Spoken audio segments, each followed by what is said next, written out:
আরেকটি awakening life awakening বুধবারে আপনাকে স্বাগতম। আমরা একটি ছোট্ট শিক্ষার দিকে এগিয়ে যাব যাকে আমি যিশুর সাথে ঘষা বলতে পছন্দ করি। আমি জেনিফার লেক্লেয়ার অ্যাওয়েকেনিং প্রেয়ার হাবসের প্রতিষ্ঠাতা। শতাধিক দেশে পুনরুজ্জীবন ও জাগরণের সংগ্রামে সারা বিশ্বে যোদ্ধা মধ্যস্থতাকারীদের গড়ে তুলছি। আপনি আমাদের সাথে যোগ দিন। আমরা আমাদের নেতাদের প্রশিক্ষণ দিচ্ছি, যোগ দিন। অ্যাওয়েকেনিং প্রেয়ার হাবস কাম এ খুশি হবেন। সম্প্রদায় আর একা প্রার্থনা নয়, প্রস্তুত করা। আমি আজকের বিষয়ের মধ্যে সরাসরি প্রবেশ করতে চাই। আমি আমার ভক্তিমূলক বই দ্য ইন্টারসেসার্স ডিভোশনাল থেকে শিক্ষা দিচ্ছি। আপনি আমার ওয়েবসাইটে বা অনলাইনে বই পাওয়া যায়, সেখানে খুঁজে পেতে পারেন। আজকের ভক্তিমূলক বিষয়ের শিরোনাম হল যিশুর সাথে ঘষা। আমি পর্ব ব্যাখ্যা করব। আপনি অনেক কিছু পাবেন। পিতা, আপনাকে ধন্যবাদ জানাই, আপনি আমাদের কান খুলে দেন শোনার জন্য। প্রভু, আমরা মধ্যস্থতায় কার্যকর হতে চাই এবং আমরা জানি যে এর জন্য আপনার উপস্থিতিতে থাকা এবং আপনার কণ্ঠস্বর শোনা প্রয়োজন। তাহলে ধন্যবাদ প্রভু, আজ শোনার জন্য কান, দেখার জন্য চোখ এবং বোঝার জন্য একটি হৃদয়। যিশুর নামে পবিত্র শাস্ত্র পড়া শুরু করি। লেবীয় পুস্তক 8 পদবার। লেবীয় পুস্তক 8 পদবার, এবং এটি বলা হয়েছে, তারপর তিনি কিছু অভিষেক তেল হারুনের মাথায় ঢাললেন, তাকে অভিষিক্ত করলেন এবং তার কাজের জন্য তাকে পবিত্র করলেন। এটাই আমরা চাই। আমরা চাই অভিষিক্ত প্রার্থনা যোদ্ধা হতে, অভিষিক্ত মধ্যস্থতাকারী হতে, অভিষিক্ত প্রেমিক হতে, অভিষিক্ত উপাসক হতে, অভিষিক্ত বিশ্বাসী হতে। এবং তাই আমি এটি আমার ভক্তিতে লিখি। যদি আপনি ক্লান্ত বোধ করেন, এটি একটি সংকেত যে আপনার একটি নতুন প্রার্থনা অভিষেকের প্রয়োজন। চলুন। আসলে যদি আপনি এখন ক্লান্ত বোধ করছেন, আমি ঈশ্বরের শালোম মুক্তি দিচ্ছি। আমি ঈশ্বরের আগুন মুক্তি দিচ্ছি। আমি প্রভুর অভিষেক মুক্তি দিচ্ছি, যা আপনার জীবনের সেই ক্লান্তির জল ভিনিয়ে দেয় এখনই, যিশুর নামে। তাহলে অভিষেক কি? অভিষেক সহজভাবে বললে অভিষেক হল ঈশ্বরের শক্তি। অভিষেক হল ঈশ্বরের উপস্থিতির একটি প্রকাশ, যা আপনাকে তার ইচ্ছা সম্পাদন করতে সক্ষম করে। আমি আবারও এটি বলবো, অভিষেক হল ঈশ্বরের শক্তি। শুনুন, অভিষেক হল ঈশ্বরের উপস্থিতির একটি প্রকাশ, যা আপনাকে তার ইচ্ছা সম্পাদন করতে সক্ষম করে। এখন আমাদের কাছে সেই অভিষেক আছে যা স্থায়ী। পবিত্র আত্মা হল ঈশ্বরের শক্তি। পবিত্র আত্মা কোন অভিষেক? পবিত্র আত্মা আমাদের ভিতরে বাস করে। শাস্ত্র বলে আপনার অভিষেক স্থায়ী, কিন্তু এটি ভিন্ন প্রিয়জন। এটি ভিন্ন যখন আপনার ভিতরে অভিষেক থাকে এবং যখন আপনার উপর অভিষেক থাকে। যখন অভিষেক আপনার উপর আসে, এটি একটি নির্দিষ্ট উদ্দেশ্যের জন্য, এটি একটি সেবার কাজের জন্য। এবং এই ক্ষেত্রে আমরা প্রার্থনার অভিষেক সম্পর্কে কথা বলছি। যিশু আমাদেরকে প্রেরিতদের কাজ 1 অধ্যায় 8 পদে বলেছেন, তোমরা সত্যি শক্তি লাভ করবে যখন পবিত্র আত্মা তোমাদের উপর আসবে। এবং তাই আমরা জানি পবিত্র আত্মা, যদি আমরা পবিত্র আত্মায় বাপ্তিস্মিত হয়ে থাকি, পবিত্র আত্মা আমাদের মধ্যে আছে, তাই না? তিনি আমাদের মধ্যে আছেন এবং তারপর জীবন্ত জলের নদী আমাদের মধ্য দিয়ে প্রবাহিত হয়। কিন্তু এটি একটি ভিন্ন প্রকাশ। এটি আমাদের উপর পবিত্র আত্মার একটি প্রকাশ। তাহলে মধ্যস্থতাকারীরা, আমাদের এই শক্তির প্রয়োজন। আমাদের এই অভিষেকের প্রয়োজন। খ্রিস্ট ছাড়া আমরা কিছুই করতে পারি না। একবারের জন্য অভিষেক নয়, আপনি অভিষেকে বৃদ্ধি পাই। আমার সেখানে স্কুল অফ স্পিরিটতে একটা কোর্স আছে। এটি দ্য অয়েন্টিং নামে পরিচিত। এবং আপনি যদি আরও জানতে চান, তাহলে একটি কোর্স আছে। কিন্তু আমাদের পবিত্র আত্মার একটি নতুন অভিষেকের প্রয়োজন হয়, যাতে আমরা মন্দ দিনে দাঁড়াতে এবং প্রতিরোধ করতে পারি। আমরা করি, শুনুন, শত্রু। দানিয়েল 7:25 বলে যে শত্রু আসে সাধুদের ক্লান্ত করতে। সে কিভাবে? এটি পরে শাস্ত্র বলে, কথার মাধ্যমে। তাই নিরর্থক কল্পনাগুলোকে নিচে নামানো কঠিন কাজ। তারা আসে শত্রুর ফিসফিসানি, মনের যুদ্ধ। যদি আপনি অভিষেকের মধ্যে প্রবেশ না করেন, তাহলে এটি ক্লান্তিকর হতে পারে।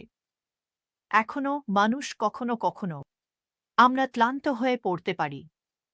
আমরা তাই কখনো কখনো আমাদের মধ্যস্থতায় এই নতুন অভিষেকের প্রয়োজন হয়, দাঁড়ানোর এবং প্রতিরোধ করার জন্য। শত্রুর মাঝে দাঁড়িয়ে আছেন, মাঝখানে আছেন মধ্যস্থতাকারী। আপনি শত্রু কিছু পেতে চেষ্টা করছে এবং আপনি তাকে তা পেতে বাধা দেওয়ার চেষ্টা করছেন। বাস্কেটবলে একজন গার্ডের মতো বাস্কেটবল খেলোয়াড়কে বাধা দেয়, তারা চায় তাকে বল ফেলে দিতে বা মিস করতে বাধ্য করতে। এটাই মধ্যস্থতা। মধ্যস্থতা কঠিন কাজ হতে পারে, এমনকি আপনি অভিষিক্ত ও অনুগ্রহপ্রাপ্ত হলেও। ভান না করি, মধ্যস্থতা শারীরিক দেহে প্রভাব ফেলতে পারে। আপনি আক্রমণের শিকার হতে পারেন। শয়তানকে ভয় পাই না, শত্রু চায় কেউ যেন মধ্যস্থতা না করে। ঈশ্বর বললেন, ফাঁক পূরণে কাউকে পেলাম না, কেউ বিরক্ত হতে চায়নি। শুনুন, মধ্যস্থতাকারীরা ঈশ্বর আপনাকে নতুন করে অভিষিক্ত করতে চান। তিনি আপনার উপর প্রার্থনার আত্মা ঢালতে চান, যাতে আপনি পৃথিবীতে তাঁর উদ্দেশ্যগুলির জন্য লড়াই চালিয়ে যেতে পারেন। ঈশ্বর প্রার্থনাকারী ছাড়া পৃথিবীতে কিছুই করতে চাননি। তিনি ইতিমধ্যেই যা করার তা সব করেছেন। ইনি আমাদের এখানে পাঠিয়েছেন দখল করতে। আমরা যেভাবে তা করি তার একটি অংশ হল সুষমাচার প্রচার করা এবং মধ্যস্থতা। তাহলে ঈশ্বর আপনাকে ব্যবহার করতে চান, এবং এই সবই একটি নতুন অভিষেকের সাথে আসে। এই লড়াই করার ক্ষমতা, ভবিষ্যৎবাণীমূলক প্রকাশ, সবকিছু এটি একটি নতুন অভিষেকের সাথে আসে। কেনেথ হেগিন তার বই এ ফ্রেশ অয়েন্টিংয়ে তিনি লিখেছেন, আমাদের ঈশ্বরের আত্মায় ক্রমাগত পূর্ণ হতে হবে। ইফিসীয়দের বই বলে, পূর্ণ হতে থাকুন নিখুঁত বর্তমান কাল।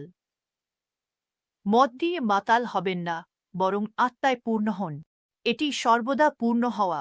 হেগিন বলেন, আমাদের ক্রমাগত ঈশ্বরের আত্মায় পূর্ণ থাকতে হবে, যাতে আমরা এই দিনগুলিতে ঈশ্বরের দ্বারা শক্তিশালীভাবে ব্যবহৃত হতে পারি এবং আমাদের জীবনে তাঁর ইচ্ছা পূরণ করতে পারি। তিনি বলছেন, ঈশ্বর তাঁর লোকদের জন্য প্রচুর ব্যবস্থা করেছেন, যাতে তারা সবসময় তাঁর আত্মায় পূর্ণ হতে পারে, বাহ্যিক পরিস্থিতি নির্বিশেষে, যাতে আমরা তাঁর মহিমার জন্য বাঁচতে পারি। আপনি এই নতুন অভিষেক পেতে পারেন। আপনি এটি কিভাবে পাবেন? এটির জন্য কেঁদে কেঁদে প্রার্থনা করে আপনি ঈশ্বরের কাছে চাইতে পারেন। আপনি ঈশ্বরের সাথে ঘনিষ্ঠ সঙ্গ থেকে নতুন অভিষেক পেতে পারেন। তার উপস্থিতিতে যান, তিনি আপনাকে স্পর্শ করবেন। আপনি ঈশ্বরের উপস্থিতিতে সময় কাটাতে পারেন না এবং স্পর্শিত না হতে পারেন। যখন ফারিসিরা দেখল যে পিটার এবং জন এত সাহসী ছিল, তারা বুঝতে পেরেছিল যে তারা সাধারণ মানুষ ছিল। এরা মৎস্যজীবী, সম্ভবত তাদের সম্প্রদায় পরিচিত ছিল, তাদের একটি মাছ ধরার ব্যবসা ছিল। এবং আরও আমরা দেখি প্রেরিত 4:3 তারা বলেছিল তারা জানত এই লোকেরা যিশুর সাথে ছিল। মধ্যস্থতাকারীদের মানুষের জানা উচিত, আমরা প্রধান মধ্যস্থতাকারীর সাথে ছিলাম, প্রার্থনায় তার সাথে সময় কাটিয়েছি। যত বেশি সময় যিশুর সাথে কাটাবো, তত বেশি অভিষেক আমাদের উপর প্রভাব ফেলবে। এবং যদি আমরা খ্রিস্ট মধ্যস্থতাকারীর অভিষেক চাই, আরও বেশি সময় তাকে জিজ্ঞাসা করো। আমেন। দয়া করে আমাদের সাথে অ্যাওয়েকেনিং প্রেয়ার হাবসে যোগ দিন। আমরা 1,000 জন মধ্যস্থতাকারী খুঁজছি যারা জাতির প্রার্থনা নেতা হবে। কিন্তু অনেক দেশ এখনও প্রতিনিধিত্ব পায়নি। একটি হাব শুরু করুন। আপনি তৃতীয় বিশ্বে থাকেন, সরাসরি স্পন্সরশিপের জন্য আবেদন করতে পারেন। আন্দোলনে দান করুন যাতে আমরা আগুন জ্বালিয়ে রাখতে পারি। আমেন। অ্যাওয়েকেনিং প্রেয়ার হাবস খান। প্রার্থনা করতে দিন। পিতা, আপনি কি আমাদের নতুন অভিষেক দেবেন? নতুন করে উৎসর্গ করবেন? আমাদের হৃদয়ে প্রার্থনার আত্মা ঢেলে দেবেন? আপনি কি আমাদের জনকে আমাদের অভিষিক্ত মধ্যস্থতার মাধ্যমে সেবা করার ক্ষমতা দেবেন? প্রার্থনাগুলি উত্তর দিতে পারেন। আপনার ফোনে সতর্কতা চালু রাখুন যাতে আপনি প্রতি সপ্তাহে এগুলি জানতে পারেন। এবং আমি আপনাকে পরের বার অ্যাওয়েকেনিং লাইফে দেখব। ঈশ্বর আপনাকে আশীর্বাদ করুন। একটি সাফল্যময় দিন কাটান। সারা বিশ্ব সংকটে রয়েছে এবং সময়ের চিহ্নগুলি দ্রুততর হচ্ছে। আমরা ইতিহাসের একটি গুরুত্বপূর্ণ মুহূর্তে আছি এবং শত্রু জানে তার সময় কম। কিন্তু 2007 সালে ঈশ্বর আমাকে মধ্যরাতের পরে জাগিয়ে তুলেছিলেন এবং আমার হৃদয়ে তৃতীয় মহান জাগরণের বিষয়ে কথা বলেছিলেন। এখন আমরা আগের চেয়ে আরও কাছাকাছি আছি। এই কারণেই আমি 1 মিলিয়ন পুনর্জাগরণমুখী মধ্যস্থতাকারীদের আহ্বান জানাচ্ছি আমার সাথে যোগ দিতে এবং স্বর্গের কাছে একটি নতুন আবেদন জানাতে। আমি অবশিষ্ট প্রার্থনা যোদ্ধাদের একত্রিত হতে আহ্বান জানাচ্ছি, আমাদের গির্জা, আমাদের পরিবার এবং আমাদের জাতিগুলিতে আক্রমণকারী অন্ধকারকে প্রতিহত করতে। শত্রু ক্রুদ্ধ হয়ে উঠেছে। মহান পতন চলছে, কিন্তু ঈশ্বর সর্বদা ঐক্যবদ্ধ। প্রার্থনা এবং উপবাসের প্রতি সাড়া দেন আমার সাথে এবং 100টিরও বেশি দেশের মধ্যস্থতাকারীদের সাথে যোগ দিন অ্যাওয়েকেনিং প্রেয়ার হাবসে। একসাথে আমরা ইতিহাসের গতিপথ পরিবর্তন করতে পারি। জাগরণ প্রেয়ার হাবস কম আন্দোলনে যোগ দিন।